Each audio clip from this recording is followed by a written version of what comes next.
My lovely students, welcome to this session. आज के इस सेशन में हम डिस्कस करेंगे प्रॉफिट लॉस एंड डिस्काउंट के टॉपिक को। और प्रीवियस ईयर्स में सीसैट एग्जामिनेशंस में जो भी क्वेश्चंस आए हैं उन सारे के सारे क्वेश्चंस को डिस्कस करेंगे। स्टार्ट करते हैं सेशन को। And if not already subscribe to the channel and you like the content, channel को सब्सक्राइब कर लेना। साथ में you can also join the Telegram channel by scanning the QR code, या मुझे टेलीग्राम पे मैसेज कर सकते हो at ADITYAKT। So in profit loss and discount, there are three important terms: cost price, क्रय मूल्य जिसपे कि किसी भी आइटम को हमने परचेज किया। Then there is selling price,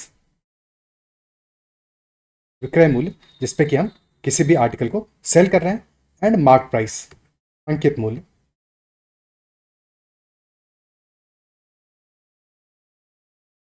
so these are the three important prices: cost price, selling price and mark price. अब देखो, अगर कॉस्ट प्राइस हमारा सेलिंग प्राइस से ज्यादा है, यानी कि परचेज ज्यादा अमाउंट पे किया बट सेल कम अमाउंट पे किया, तो ऐसे केस में क्या होगा? इस केस में लॉस होगा। If cost price is greater than selling price तो लॉस होगा वहां पे, और loss will be equal to cost price minus selling price. या फिर लॉस परसेंटेज कैलकुलेट करना हो तो that will be cost price minus selling price which is loss divided by cost price into 100। Similarly अगर हमारा सेलिंग प्राइस कॉस्ट प्राइस से ज्यादा होगा तो ऐसे केस में हमें होगा profit, and profit will be selling price minus cost price, and hence profit percentage will be profit divided by cost price into 100। Basic बात यह है कि प्रॉफिट परसेंटेज या फिर लॉस परसेंटेज हमेशा कॉस्ट के टर्म्स में ही कैलकुलेट होगा, कॉस्ट प्राइस के टर्म्स में ही कैलकुलेट होगा। और अगर दोनों ही इक्वल है, कॉस्ट प्राइस और सेलिंग प्राइस जितने परचेज किया उतने में ही सेल किया, तो ऐसे केस में there will be no profit no loss, NPNL, no profit no loss. Okay, और for example mark price of an article is ₹150 और selling price is ₹120 and cost price is ₹100। 100 में परचेज किया, 120 में cell किया, जबकि mark price था ₹150। तो 150 mark price था बट सेल किया हमने 120 में, तो डिस्काउंट दिया हमने। और डिस्काउंट कितना दिया? ₹30 का। बट जो ₹30 का डिस्काउंट हमने दिया है, ये दिया है मार्क प्राइस पे। डिस्काउंट हमेशा मार्क प्राइस पे ही कैलकुलेट होगा, तो discount percentage will always be dependent on mark price, and hence discount percent in this case will be 30 divide by 150। 30 जो कि डिस्काउंट है, 150 जो कि मार्क प्राइस है, मल्टीप्लाइड बाई 100, यानी कि 1/5 into 100, 20% is the discount percentage. Selling price है 120, cost price है 100, तो ₹20 का प्रॉफिट हो रहा है। और जो प्रॉफिट है हमेशा कॉस्ट प्राइस के टर्म्स में होगा, तो यहाँ पे profit percentage will be equal to ₹20 profit है divided by cost price which is 100 multiplied by 100, तो this will be 20%। But in general जब भी हम इन वैल्यूज के साथ में डील करेंगे, जब भी हम परसेंटेज के साथ में डील करेंगे, तो परसेंटेज फ्रैक्शन कन्वर्जन हमारा जितना बेटर होगा उतना ही हमारे लिए चीज़ें और कन्वीनियंट हो जाएंगी। तो जब हम क्वेश्चन अभी स्टार्ट करेंगे 2-4 मिनट में, तो वहाँ पे हम कोशिश करेंगे कि परसेंटेज फ्रैक्शन कन्वर्जन में अपने आप को बढ़िया से कन्वर्स करके और फिर क्वेश्चंस में उनको समझते चलें। तो एक बार शॉर्ट में देख लेते हैं। For example 50% is equal to 1/2। तो अगर 50% का डिस्काउंट है, यानी कि अगर ₹2 हमारा मार्क प्राइस होगा तो ₹1 will be our selling price. अगर 50% का प्रॉफिट है, तो अगर ₹2 हमारा कॉस्ट प्राइस है तो ₹1 हमारा प्रॉफिट हो जाएगा। एंड इन दैट केस अगर कॉस्ट प्राइस हमारा ₹2 है और 50% का प्रॉफिट है, यानी कि ₹1 का प्रॉफिट होगा, तो सेलिंग प्राइस हो जाएगा हमारा कितना? 2 + 1 यानी कि ₹3। तो क्या ये बात अप्रिशिएट कर पा रहे हो कि कॉस्ट प्राइस और सेलिंग प्राइस का रेशियो हो जाएगा हमारा 2:3। और अगर मैं कॉस्ट प्राइस और सेलिंग प्राइस का रेशियो ही गिवन हो तो 2:3 रेशियो है। ₹2 कॉस्ट प्राइस है, ₹3 सेलिंग प्राइस है, यानी कि प्रॉफिट हमारा है ₹1 का, और ये ₹1 का प्रॉफिट हो रहा है ₹2 पे, यानी कि 1/2 हमारा प्रॉफिट और कॉस्ट प्राइस का रेशियो है, and that is equal to 50%। क्या ये पार्ट क्लियर है? ठीक है। सिमिलरली अगर 33.33% या 33 एंड 1/3% की बात करें, तो दिस इज इक्वल टू 1/3, यानी कि अगर 3 हमारा कॉस्ट प्राइस है तो 1 विल बी प्रॉफिट। अगर लॉस की बात करेगा तो 1 लॉस होगा उस केस में। ओके, अब क्वेश्चंस पे चलते हैं और बाकी छोटी छोटी बातों को क्वेश्चंस पे समझते चलेंगे। So first question, a person bought a car and sold it for ₹3 lakhs। If he incurred a loss of 20%, then how much did he spend to buy the car? Purchase किया है एक car और sell किया है इसको at ₹3 lakhs, ₹3 lakhs पे cell किया है, and he incurred a loss. Loss हुआ है कितना? 20% का लॉस हुआ है। और 20% कितना हुआ? 20% इज बेसिकली 20/100, यानी कि दिस इज 1/5। 5 में 1 का लॉस हुआ है, 5 में 1 का लॉस हुआ है, यानी कि अगर 5 हमारा सेलिंग प्राइस कॉस्ट प्राइस है, 5 कॉस्ट प्राइस है तो 1 लॉस होगा। और अगर 5 कॉस्ट प्राइस है, लॉस हमारा 1 का है, तो यानी कि सेलिंग प्राइस कितना होगा, cost price minus loss, that will be selling price. तो selling price will be equal to 4 units. और हमें चाहिए वैल्यू किसका, परचेज करने में कितना अमाउंट स्पेंड किया, यानी कि कॉस्ट प्राइस की वैल्यू चाहिए। 4 यूनिट की वैल्यू हमें सेलिंग प्राइस की वैल्यू में गिवन है, दैट इज 3 लाख। तो 5 यूनिट की वैल्यू क्या आ जाएगी, this will B 5/4 of 4 unit का वैल्यू, यानी 5/4 ऑफ 3 लाख। खत्म क्वेश्चन। ठीक है, सो 4 से बचा यहाँ पे 75,000। तो या तो 1 यूनिट की वैल्यू निकाल लेते कि 1 यूनिट है 75,000, 4 यूनिट है 3 लाख, तो 3 लाख प्लस 75,000, 3,75,000 हमारा आंसर आ जाएगा। या फिर straight away 5 × 75,000, that will B 3,75,000। क्या ये बात क्लियर, क्या ये अप्रिशिएट कर पा रहे हो, समझ पा रहे हो? ठीक है, नेक्स्ट क्वेश्चन पे चलते हैं। Next is a shop owner offers the following discount options on an article to a customer. अब 3 ऑप्शंस गिवन है हमें। फर्स्ट है successive discount of 10% and 20% and then pay a service tax of 10%। Second option है successive discount of 20% and 10% and then pay a service tax of 10%। Third case है pay a service tax of 10% first and then successive discounts of 20% and 10%। Concept समझेंगे, पर पहले एक बार इसको manually करने की कोशिश करते हैं। थोड़ा सा टाइम लेते हैं, अपने एंड पे पॉज करके तुम सॉल्व करने की कोशिश करो, बाद में चीज़ें देखो। ठीक है, तो फर्स्ट केस में क्या हो रहा है, successive discount of 10%, then 20% and then pay a service tax of 10%। Okay, अगर हम इन जनरल देखें कि मान लें लेट अस से कि mark price is equal to 100। ठीक है, यहां से स्टार्ट करते हैं। फर्स्ट केस में डिस्काउंट दिया 10% का, तो 100 पे 10% डिस्काउंट दोगे, 10% होगा 100 का, 10 ही, तो 100 - 10 विल बी 90।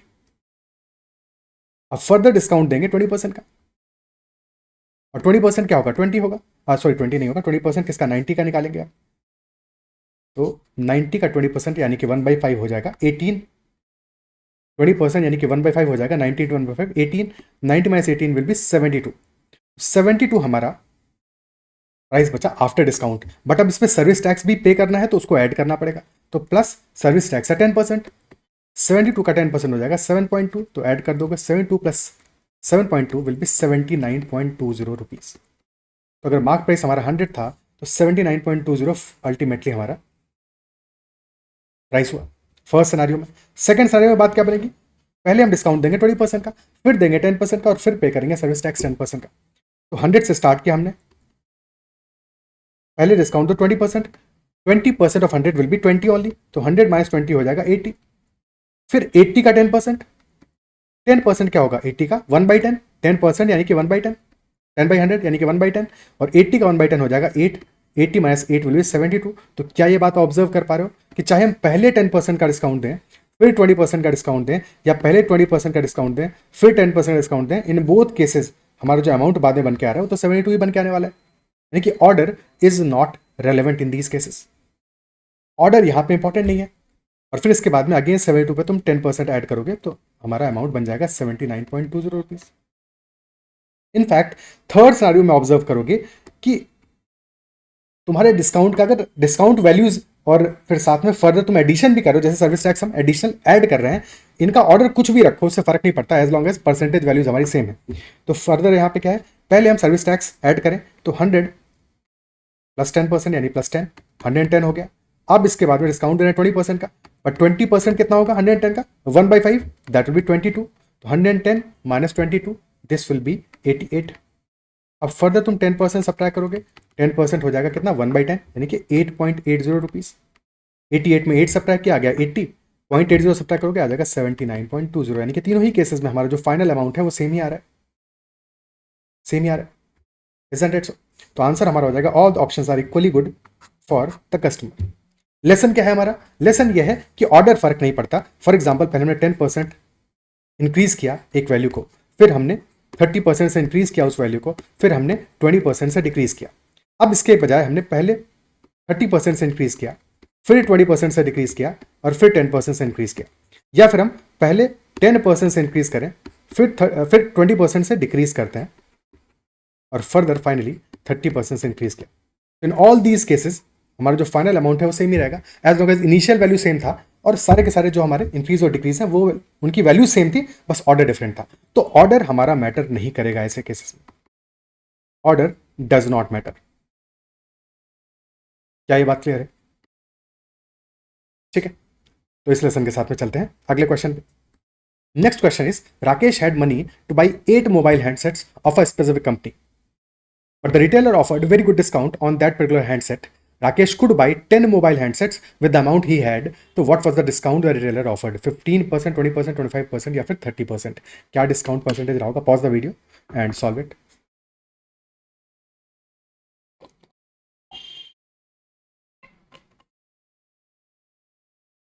तो पैसा तो था 8 मोबाइल हैंडसेट बाय करने का, बट रिटेलर ने डिस्काउंट ऑफर किया जिसकी वजह से 10 मोबाइल हैंडसेट्स परचेज कर लिए।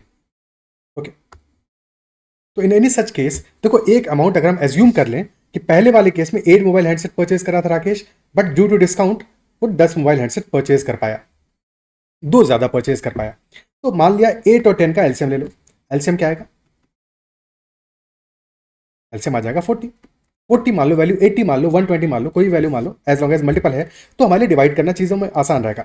तो मान लिया उसके पास 40,000 रुपीज थे, राकेश के पास इनिशियली 40,000 रुपीज थे। तो अगर 40,000 रुपीज से ही was able to purchase 8 mobile handsets, यानी कि पर मोबाइल चार्ज क्या आएगा, अमाउंट क्या आएगा? 40,000 by 8, 5,000 rupees for each mobile. ठीक है, ये इनिशियल कंडीशन है।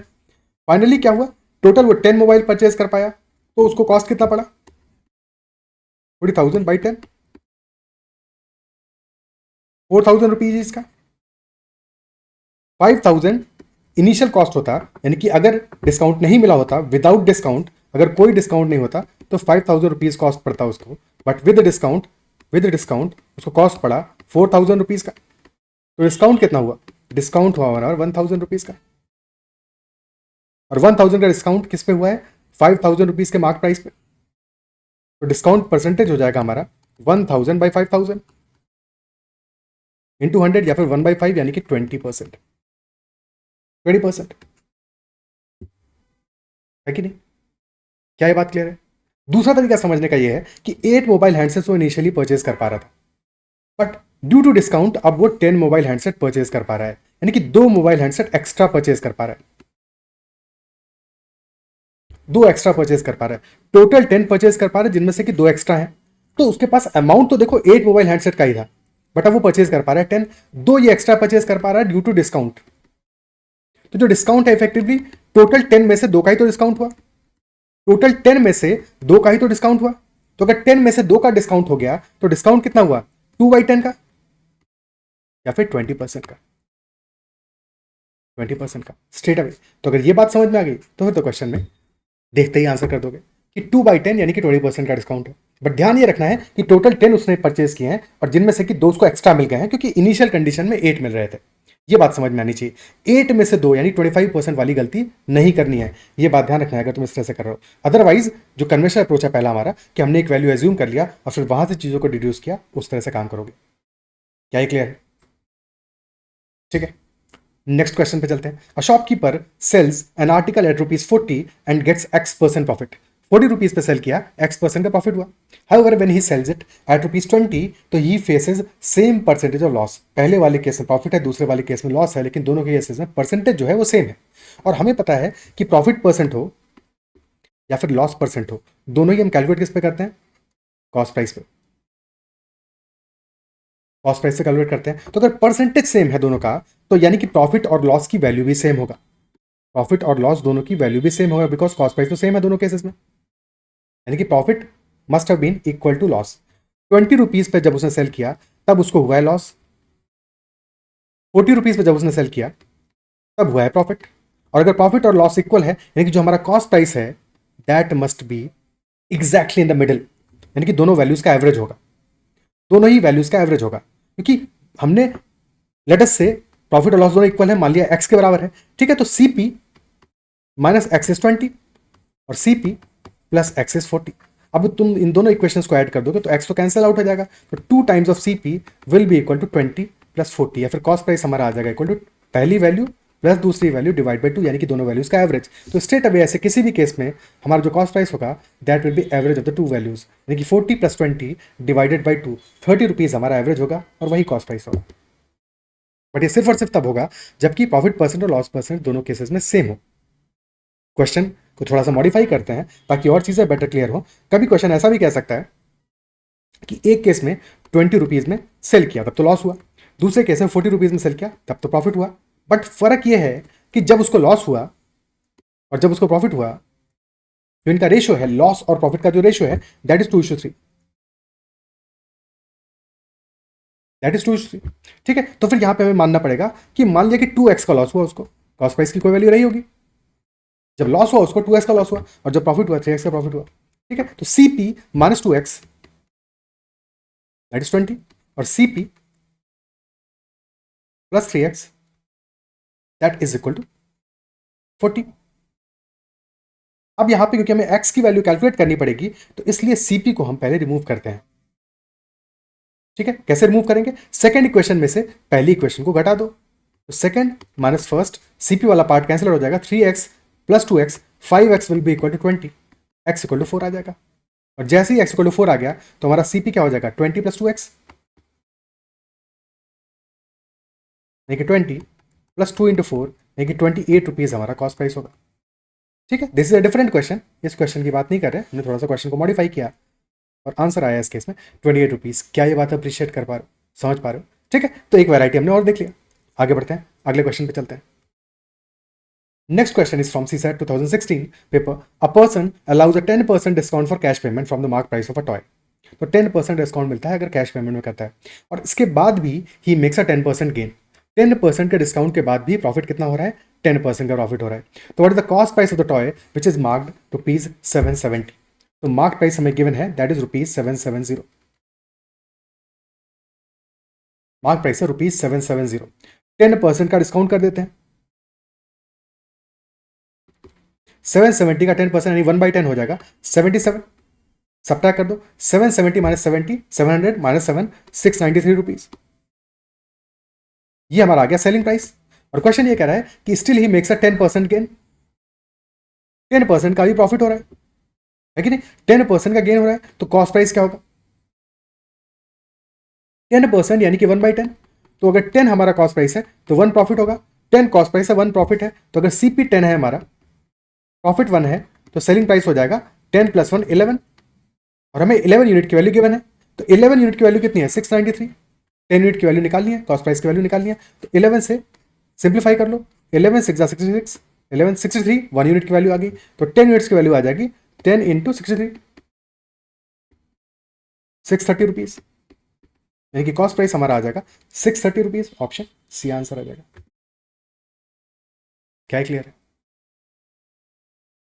ठीक है, या फिर इसी सेम चीज को ऐसे भी सोच सकते थे कि 10% का डिस्काउंट होने के बाद भी 10% का गेन होता है, और मार्क प्राइस 10% का डिस्काउंट है यानी कि 1/10 का डिस्काउंट है। तो अगर 10 हमारा मार्क प्राइस है तो 1 का डिस्काउंट होगा। अगर डिस्काउंट हो रहा है 1 का, यानी कि हमारा जो सेलिंग प्राइस है वो कितना होगा? 10 - 1 9 होगा। अगर 10 हमारा मार्क प्राइस है, 1 का डिस्काउंट होगा तो सेलिंग प्राइस 9 हो जाएगा। सिमिलरली 10% का गेन हो रहा है इसके बाद भी, तो सेलिंग प्राइस और कॉस्ट प्राइस का रेशियो क्या होगा? 10% का गेन यानी 1/10, और गेन हमेशा होगा कॉस्ट प्राइस पे। तो 10 अगर CP है तो 1 हमारा प्रॉफिट है, यानी कि 11 हमारा सेलिंग प्राइस होगा। तो सेलिंग प्राइस की वैल्यू 11 होगी अगर कॉस्ट प्राइस हमारा 10 है। तो दोनों बातें सेम केस में अप्लाई हो रहा है। ठीक है, और क्योंकि दोनों चीजें सेलिंग प्राइस में एक वैल्यू हमने 9 ली है, एक 11 लिया है, तो इनको इक्वल करना पड़ेगा, इनको इक्वल करना पड़ेगा। तो उसके लिए पहले वाले केस में मल्टीप्लाई कर दो 11 से बोथ साइड्स में, और सेकंड केस में मल्टीप्लाई कर दो 9 से। तो हमारा जो सेलिंग 9 से मल्टीप्लाई किया है, अब हमारा सेलिंग प्राइस बोथ केसेस में इक्वल हो गया। ठीक है, तो सेलिंग प्राइस अगर 99 है तो कॉस्ट प्राइस होगा 90 और मार्क प्राइस हो जाएगा 110। और हमें वैल्यू किसकी गिवन है? मार्क प्राइस की वैल्यू गिवन है विच इज एक्चुअली 770, यानी कि 7 टाइम्स है इसका। तो कॉस्ट प्राइस क्या होगा? 90 × 7 630 रुपीज। अगर सेलिंग प्राइस पूछता तो 99 × 7, ठीक है, 693 रुपीज आया था। Isn't it so? क्या ये बात क्लियर है? ठीक है, आगे बढ़ते हैं नेक्स्ट क्वेश्चन में। If Sohan while selling 2 goats at the same price makes a profit of 10% on one goat and suffers a loss of 10% on the other. तो 2 गोट्स हैं जिनको कि सेम प्राइस पे सेल कर रहा है, तो यहां पे क्या है, सेलिंग प्राइस सेम है, सेलिंग प्राइस दोनों ही गोट्स का सेम है, लेकिन पहली गोट पे 10% का प्रॉफिट हो रहा है और दूसरी गोट पे 10% का लॉस हो रहा है। तो हमें सेलिंग प्राइस को सेम करना है, ये बात ध्यान देनी है। पहली गोट पे क्या है, 10% का प्रॉफिट है, तो गोट 1 में के केस में सेलिंग प्राइस और कॉस्ट प्राइस का रेशियो क्या होगा, 10% यानी 1/10। प्रॉफिट हमेशा कॉस्ट प्राइस पे होगा, तो अगर 10 हमारा कॉस्ट प्राइस है, 1 होगा प्रॉफिट, तो सेलिंग प्राइस हो जाएगा 10 + 1 यानी कि 11। और सेकंड गोट पे हो रहा है 10% का लॉस, अगेन 1/10 का लॉस। तो 10 अगर हमारा कॉस्ट प्राइस है तो 1 का लॉस होगा, यानी 9 हो जाएगा हमारा सेलिंग प्राइस। अगर कॉस्ट प्राइस सेम होते तो हमने ऑलरेडी 10 और 10 दोनों केसेस में कॉस्ट प्राइस सेम माने हुए हैं, बट क्वेश्चन ऐसा नहीं कह रहा है। क्वेश्चन ये कह रहा है कि 2 गोट्स का सेलिंग प्राइस सेम है, तो हमें सेलिंग प्राइस को सेम इंश्योर करना है, कॉस्ट प्राइस को सेम नहीं करना है। और सेलिंग प्राइस हमारे अभी 11 और 9 है, तो दोनों को हमें इक्वल करना पड़ेगा। उसके लिए पहले वाले केस में मल्टीप्लाई कर दो 9 से और दूसरे केस में मल्टीप्लाई कर दो 11 से। बट अगर एक साइड में मल्टीप्लाई किया 9 से तो यहाँ भी मल्टीप्लाई होगा 9 से, कॉस्ट प्राइस तो 9 से मल्टीप्लाई होगा। सिमिलरली सेकंड केस में यहाँ पे मल्टीप्लाई किया 11 से, तो ये भी 11 से मल्टीप्लाई होगा। अब हमारे सेलिंग प्राइस दोनों गुड्स के सेम हो गए, 99 एंड 99। पहले वाले केस में कॉस्ट प्राइस आ गया हमारा 90, सेकंड केस में कॉस्ट प्राइस आ गया 110। टोटल कॉस्ट प्राइस हो जाएगा 110 + 90 200 रुपीज़ का, और टोटल सेलिंग प्राइस हो जाएगा 99 + 99 यानी कि 198 रुपीज़ का। 200 रुपीज़ कॉस्ट प्राइस है, 198 सेलिंग प्राइस है, यानी कि 2 रुपीज़ का लॉस है। 2 रुपीज़ का लॉस हो रहा है 200 रुपीज़ पे, यानी कि 1% का लॉस है, 1% का लॉस है। तो he suffers a loss of 1%, that will be our answer, that will be our answer. अगर उनके कॉस्ट प्राइसेस सेम होते तो उस केस में, क्योंकि 10% का प्रॉफिट हो रहा है एक पे और दूसरे पे 10% का लॉस हो रहा है, तो +10 - 10 यानी कि 0, नेट टू नेट, ना तो प्रॉफिट होता ना ही लॉस होता। अगर सीपी सेम होते, कॉस्ट प्राइस सेम होते, तब फिर हमारा नो प्रॉफिट नो लॉस वाला मामला बनता। बट क्योंकि यहाँ पे सेलिंग प्राइसेस सेम थे और एक केस में 10% का प्रॉफिट है, दूसरे में 10% का लॉस है, तो ये याद भी रख सकते हो कि अगर X% का प्रॉफिट है एक केस में और दूसरे केस में X% का लॉस है, तो नेट में हमारा X² / 100% ये हमारा लॉस होगा, X² / 100%। पहले वाले केस में 10% का लॉस था, प्रॉफिट था, दूसरे में 10% का लॉस था। 10 × 10 100/100 यानी कि 1% का नेट में लॉस आ जाएगा। लेकिन ये सिर्फ तब अप्लाई होगा जबकि बोथ वैल्यूज आर सेम। अगर सेम नहीं है तो फिर ऐसे अप्लाई नहीं कर सकते, तो फिर हमें यही मेथड अप्लाई करना पड़ेगा। ठीक है, okay. Next question. Now this is not as such a profit and loss question, but इसको भी अटेम्प्ट करते हैं साथ में। क्वेश्चन ये कह रहा है a cow cost more than 4 goats but less than 5 goats. तो जो काउ का कॉस्ट है that is more than 4 goats but less than 5 goats. ध्यान ये देना है कि यहां पे इक्वालिटी नहीं है, इक्वालिटी नहीं है, ठीक है। 4 गोट्स के प्राइस से ज्यादा है और 5 गोट्स के प्राइस से कम है, ये बात तो समझ में आती है। दूसरी बात ये कहता है कि if a goat cost between ₹600 and ₹800, यानी कि एक जो गोट का कॉस्ट है that is between 600 and 800, not 400, 600 and 800 के बीच का प्राइस है। तो which of the following is a most valid conclusion? A cow costs more than ₹2,500, cow costs less than ₹3,600, between ₹2,600 and ₹3,800, and between ₹2,400 ₹4,000। तो क्या हमारा एग्जैक्टली वैलिड कंक्लूजन होगा यहाँ पे? तो यानी कि हमें एक रेंज फाइंड आउट करना है एक काउ के कॉस्ट के लिए, कि काउ के कॉस्ट का मिनिमम वैल्यू क्या होगा और मैक्सिमम वैल्यू क्या होगा। तो क्योंकि हमें काउ के कॉस्ट के लिए मिनिमम और मैक्सिमम निकालना है, मिनिमम तब आएगा जबकि हम हर एक चीज को, हर एक वेरिएबल को, हर एक डायमेंशन को मिनिमम कर दें। क्योंकि एक काउ का कॉस्ट 4 गोट के कॉस्ट और 5 गोट के कॉस्ट के बीच में कहीं आ रहा है, तो अगर हमें काउ के कॉस्ट को मिनिमाइज करना है, सबसे कम रखना है, तो हम मान लेते हैं काउ का कॉस्ट 4 गोट के कॉस्ट के बराबर है। Cost of cow is equal to 4 goats, क्योंकि फिर गोट का प्राइस तुम बहुत ज्यादा भी रखोगे तभी हमारी वैल्यू जो है कम से कम आई, क्योंकि हमने काउ के कॉस्ट को मान लिया है 4 गोट्स के कॉस्ट के बराबर। ठीक है, तो एक डायमेंशन को मिनिमम कर दिया हमने मिनिमम के लिए। मैक्सिमम के लिए करोगे काउ के कॉस्ट को हमने मान लिया 5 गोट्स के कॉस्ट के बराबर, ये तो एक डायमेंशन हो गया। सेकंड डायमेंशन क्या है, क्योंकि गोट कॉस्ट भी तो वेरी कर रहा है, 600 से 800 के बीच में हो सकता है, तो जब हमें मिनिमम करना है तो गोट के कॉस्ट को भी मिनिमम करेंगे, 600 मान लिया हमने, और जब मैक्सिमम करना है तो गोट के कॉस्ट को भी मैक्सिमम करेंगे, 800 मान लिया। तो पहले वाले केस में 4 गोट के कॉस्ट के बराबर है, एक गोट का कॉस्ट हुआ 600, तो 2400 वैल्यू आ गई काउ के कॉस्ट की। सेकंड वाले केस में 5 गोट के कॉस्ट के बराबर है और एक गोट का कॉस्ट हुआ 800, 5 इंटू 800 हो गया 4000, तो 2400 से ज्यादा वैल्यू होगा, 4000 से कम वैल्यू होगा, तो एक जो काउ का कॉस्ट है that will be between 2400 and 4000, answer will be option D in this case. क्या ये पार्ट क्लियर है? तो हमारा रेंज आ जाएगा बिटवीन 2400 एंड 4000 काउ का कॉस्ट होगा। Isn't it so? Is that part clear? So these are all the questions from profit loss and discount chapter in this session. I believe जो भी चीजें हमने डिस्कस की, जो भी क्वेश्चन हमने डिस्कस किए वो तुम्हें समझ में आएंगे और सारे के सारे क्वेश्चंस में तुम सॉल्यूशंस को अप्रिशिएट कर पाओगे, समझ पाओगे। किसी भी क्वेश्चन में अगर कहीं भी कोई बेसिक से बेसिक डाउट रहता है तो बेहिचक कमेंट में मेंशन करना, और अगर सेशन तुम्हें पसंद आया है तो भी कमेंट में अपना फीडबैक जरूर देना। साथ में कोई और भी तुम्हारा डाउट है तो कमेंट में मेंशन कर सकते हो। इसके अलावा और किसी टॉपिक पर सेशन चाहिए या कहीं पे तुम्हारे पर्टिकुलर स्पेसिफिक डाउट्स हैं तो कमेंट जरूर मेंशन करना। साथ में give your feedback and that is all for this session. And if you like this session then make sure to hit the like button as well. ठीक है, like button को ताबड़तोड़ दबाते रहो, और साथ में अगर चैनल को अब तक सब्सक्राइब नहीं किया है तो जरूर सब्सक्राइब कर लेना, और टेलीग्राम चैनल भी ज्वाइन कर सकते हो। किसी भी क्वेश्चन या क्वेरी या डाउट के लिए या प्रिपरेशन से रिगार्डिंग तुम्हारा कोई भी अगर क्वेश्चन है तो तुम मुझे मैसेज कर सकते हो टेलीग्राम पे @ADITYAKT। My name is Aditya Kumar Tiwari and that's all for this session. Bye bye, take care and keep learning.